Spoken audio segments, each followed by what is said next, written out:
Chemistry का पहला chapter जो है वो हम स्टार्ट करने जा रहे हैं फर्स्ट ईयर की केमिस्ट्री का। चैप्टर का नाम है हमारे पास बेसिक कंसेप्ट्स।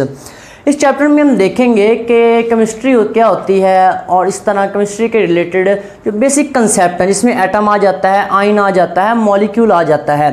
तो इस तरह के जो मेन कंसेप्ट्स हैं वो आज के चैप्टर में हम देखने जा रहे हैं।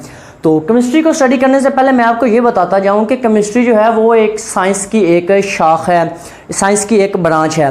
तो जिसमें हम मैटर के बारे में और मैटर के चंद एक जो आगे प्रॉपर्टीज़ होती हैं उनको हम देखते हैं। तो केमिस्ट्री को देखने से पहले मैं आपको लेता चलता हूँ सबसे पहले मैटर क्या होता है हमारे पास। मैटर को उर्दू में कहते हैं जी मादा। उर्दू मीडियम स्टूडेंट्स के लिए मैं साथ साथ ट्रांसलेट करता रहूँगा कि इंग्लिश को उर्दू में ट्रांसलेट करता रहूँगा ताकि आपको बहुत ज़्यादा आसानी के साथ समझ आती है। तो सबसे पहले हमारे पास है जी मैटर। उर्दू मीडियम में मैटर को कहते हैं जी मादा। मादा हमारे पास क्या होता है? तो कोई भी ऐसी चीज़ जो कि वज़न रखती है और जगह घेरती है वो हमारे पास मादा कहलाती है। जो भी कोई भी ऐसी चीज़ जिसका कुछ ना कुछ वजन होता है और वह जगह घेरती है वो मादा कहलाती है। इंग्लिश में कहते हैं anything that has some mass and occupy some space is called matter. तो मैटर की दो हमारे पास टाइप्स होती हैं। एक मैटर की प्योर फॉर्म होती है और प्योर फॉर्म को हम सब्सटेंस कह देते हैं। मादे की जो प्योर हालत होती है, खालिस हालत को हम सब्सटेंस कहते हैं। जबकि मादे की जो मिक्सचर मतलब कि ऐसी हालत जो कि ना खालिस होती है उसे हम क्या कहते हैं? उसे हम मिक्सचर का नाम दे देते हैं। तो अब मादे की डेफिनेशन करने के बाद अब हम आते हैं कि केमिस्ट्री क्या होती है। अब मादा जो होता है, मादा मैटर, उसकी चार खसूसियत होती हैं। सबसे पहले उसकी होती है जो खासियत हुआ जी कंपोजिशन। उसका क्या होता है? कोई भी चीज़ है वो किस किस शय से मिल के आपस में बनी हुई है, ये होता है हमारे पास कंपोजिशन। उर्दू में इसे तरकीब कहते हैं।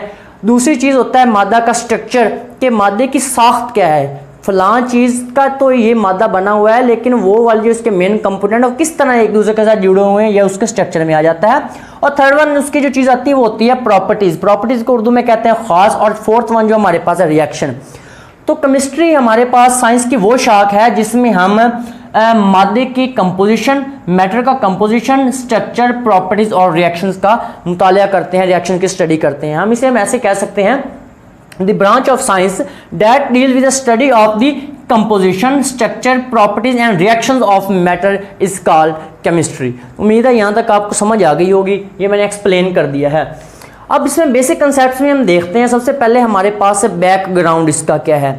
सो ग्रीक फिलोसफर जो थे उनका जो ख्याल था वो ये था कि तमाम का तमाम जो यूनिवर्स है वो मैटर का बना हुआ है और जो मादा होता है वो छोटे छोटे पार्टिकल्स का बना होता है, बहुत छोटे पार्टिकल्स का बना होता है। ऐसे पार्टिकल्स जिनको फर्दर आगे डिवाइड हम नहीं कर सकते। तो इन पार्टिकल्स को बाद में जो नाम दिया गया था वो डेमोक्रिटस ने फर्स्ट टाइम जो नाम दिया था इसे वो एटम्स का नाम दिया था।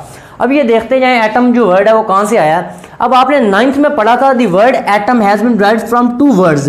ये जो ए होता है, ए का मतलब होता है not. A mean not and Tom mean cut. तो ऐसे हमारे पास पार्टिकल्स जिनको हम फर्दर डिवाइड नहीं कर सकते, जिनको हम नहीं तोड़ सकते, उनको क्या नाम दिया गया था? एटमॉस का, उन्हें एटम्स का नाम दिया गया था। अब जो इसका दूसरा कंसेप्ट है वो ये है जो the word atom has been derived from Greek word atomos की ग्रीक ज़बान, लातीनी ज़बान, ग्रीक यूनानी ज़बान के लफ्ज़ एटमॉस से निकला है जिसका मतलब होता है इंडिविजिबल पार्टिकल्स। ऐसे पार्टिकल्स जिनको हम तकसीम नहीं कर सकते या आप कह सकते हैं ना काबिल तकसीम पार्टिकल्स को हम एटम कह देते हैं। उसके बाद जी हमारे पास डेमोक्रिटस के बाद काम आता है डाल्टन का। अब डाल्टन जो था, डाल्टन का पूरा नाम जॉन डाल्टन है और जॉन डाल्टन ने काफ़ी ज़्यादा इंपॉर्टेंट केमिस्ट्री में रोल प्ले किया। अभी कहा जाता है कि आजकल हम जो मॉडर्न केमिस्ट्री पढ़ रहे हैं इसमें जो भी मेन चीज़ें हैं उसमें बहुत मेन जो किरदार है वो जॉन डाल्टन का किरदार है। जॉन डाल्टन जो था वो एक इंग्लिश टीचर था। तो उसने केमिस्ट्री में एक अच्छा रोल जो है वो प्ले किया। उसने कुछ थ्योरीज हमें दी थी। तो उसके मेन जो थ्योरी का जो पोस्टुलेट है, the main postulate of Dalton's theory is that matter is composed of atoms of different element. जो तमाम का तमाम जो मादा होता है, जितना भी मादा है, जितना भी मैटर है वो मुख्तलिफ किस्म के एटम्स का बना हुआ होता है। अब डाल्टन ने कहा था कि हमारे पास लॉ ऑफ डेफिनेट प्रोपोर्शंस और law of conservation of mass, इन लॉ ऑफ कंजर्वेशन, इन दोनों लॉज को आप किसी सूरत भी एटम के तस्वर या एटम के कंसेप्ट के बगैर बयान नहीं कर सकते। उसने क्या कहा था? अब हमारे पास पेपर में अब क्वेश्चन आता होता है write down the work of Dalton in chemistry के, और इस तरह क्वेश्चन आएगा what is the role of Dalton in chemistry के, केमिस्ट्री में डाल्टन का रोल क्या होता है। तो उसमें पहली बात आपने यही लिखनी है कि इसने हमें डाल्टन ने एक थ्योरी पेश की थी और इसने कहा था कि लॉ ऑफ कंजर्वेशन ऑफ मास और लॉ ऑफ डेफिनेट प्रोपोर्शन जो है उनको आप एटम के कंसेप्ट के बगैर बिल्कुल भी आप उसे बयान नहीं कर सकते। उसके बाद हमारे पास काम आता है जैकब बर्जीलियस का। तो बर्जीलियस ने भी काफ़ी इंपॉर्टेंट जो है रोल प्ले किया है हमारे पास केमिस्ट्री की फील्ड में। तो इसने दो ही मेन मतलब काम है। पेपर में क्वेश्चन है right about the Berzelius work, तो आपने उसका जो जवाब लिखना इस तरह है। तो एक तो इसने एटम्स के मासेस फाइंड करके दिए थे। जैकब बर्जीलियस से पहले एटम के मासेस का बिल्कुल कोई तस्वर नहीं था।